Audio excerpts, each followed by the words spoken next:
முள்ளிவாய்க்கால் நினைவு சுமந்த ஊர்தியில் தனது உறவுகளைக் கண்ட இளைஞன் ஒருவரின் கதறி அழுத காட்சி அனைவரையும் சோகத்தில் ஆழ்த்தியுள்ளது.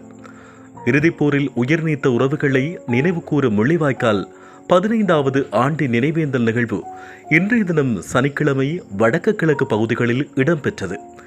இறுதி யுத்த கால பகுதியில் திட்டமிட்ட தாக்குதல்கள் மற்றும் பொருளாதார தடைகள் போன்றவற்றால் மக்களுக்கு உணவு, மருந்து என எதுவுமே கிடைக்கப்பெறவில்லை. இவ்வாறான திட்டமிட்ட நடவடிக்கைகளால் 2009ஆம் ஆண்டு தமிழ் மக்கள் கொத்து கொத்தாக கொன்றொழிக்கப்பட்டனர். இதனை நினைவு கூறும் முகமாகவே இந்த வாரம் முழுவதும் வடக்கு கிழக்கு உள்ளிட்ட தமிழர் வாழும் தேசமெங்கினும் முள்ளிவாய்க்கால் நினைவேந்தல்கள் இடம்பெறுகின்றன. இந்நிலையில் தனது உறவுகளை பறிகொடுத்த குறித்த இளைஞனின் கண்ணீர் காணிக்கை நிகழ்ச்சி சம்பவமாக பதிவாகியுள்ளது.